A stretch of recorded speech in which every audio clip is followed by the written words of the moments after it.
नमस्कार, मैं हूं अंकुर और आप देख रहे हैं सत्यहिंदी.com।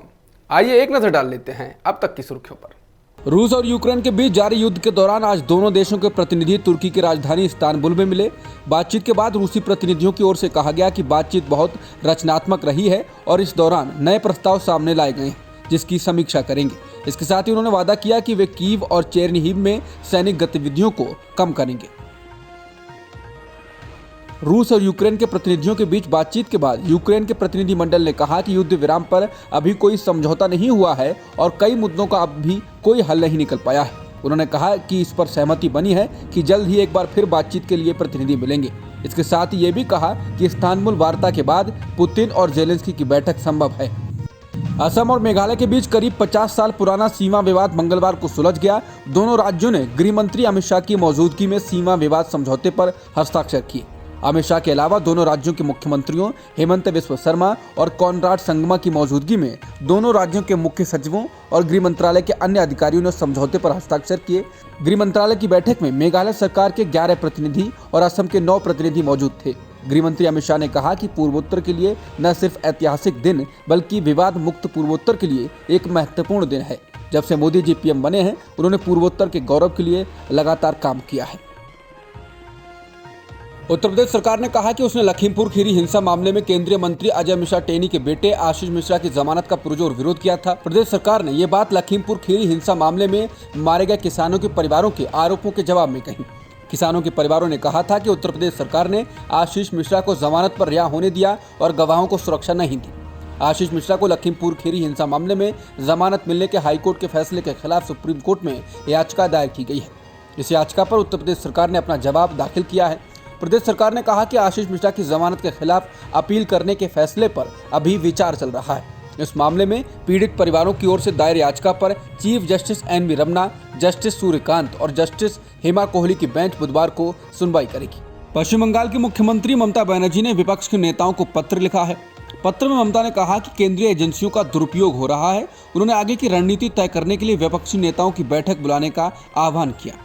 ममता ने यह पत्र विपक्ष शासित राज्यों के मुख्यमंत्रियों और बीजेपी विरोधी दलों के नेताओं को लिखा है और कहा है कि अब सभी को एकजुट हो जाना चाहिए। ममता बनर्जी ने लिखा है कि लोकतंत्र पर बीजेपी के द्वारा सीधा हमला किया जा रहा है और वो इसे लेकर काफी चिंतित हैं।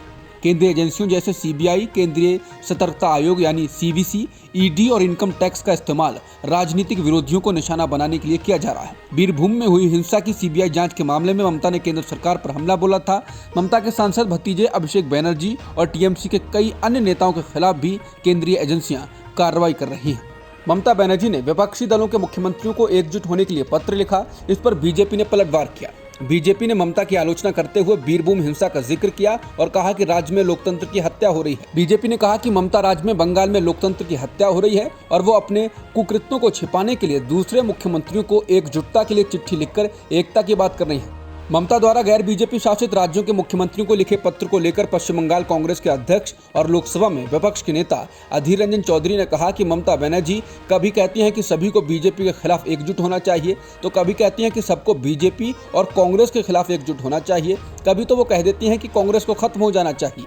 उन्होंने कहा कि उनका बयान हर दिन बदल जाता है, उन पर भरोसा करने या न करने में कोई दिलचस्पी नहीं है।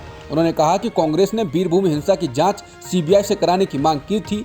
उन्होंने कहा कि दीदी डर गई हैं क्योंकि वे बीरभूम हिंसा में फंस गई हैं, इसी वजह से वे सभी से अपील कर रही हैं।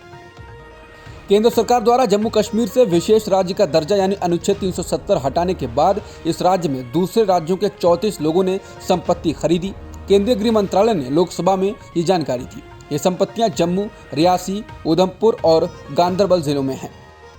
पेट्रोल और डीजल की कीमतों में एक बार फिर से बढ़ोतरी हुई है। मंगलवार को पेट्रोल पर 80 पैसे और डीजल पर 70 पैसे प्रति लीटर बढ़े हैं।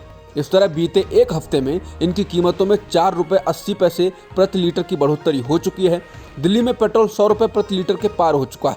मंगलवार को दिल्ली में इसकी कीमत 100 रुपये 21 पैसे प्रति लीटर हो गई, जबकि डीजल 91 रुपये 47 पैसे प्रति लीटर बिक रहा है।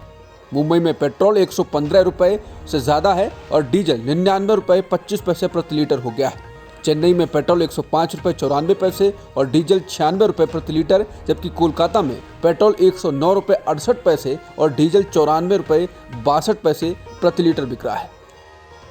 ऑस्कर समारोह में कॉमेडियन एंकर क्रिस रॉक को थप्पड़ मारने के लिए विल स्मिथ ने उनसे माफी मांगी है।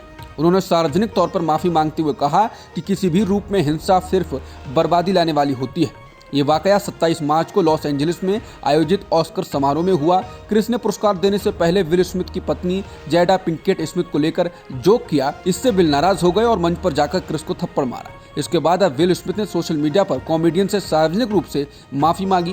उन्होंने कहा कि वो अपनी हरकतों से शर्मिंदा हैं, लेकिन जैडा की चिकित्सा स्थिति के बारे में कोई मजाक उनके लिए असहनीय था।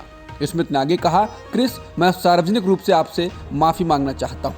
मैं आपा खो चुका था और मैं गलत था। मैं शर्मिंदा हूँ और मेरी हरकतें उस आदमी का संकेत नहीं है जो मैं बनना चाहता हूँ। प्यार और दया की दुनिया में हिंसा के लिए कोई जगह नहीं है। अब तक की खबरों में इतना ही। बाकी खबरों के लिए बने रहिए सत्यहिंदी.com के साथ।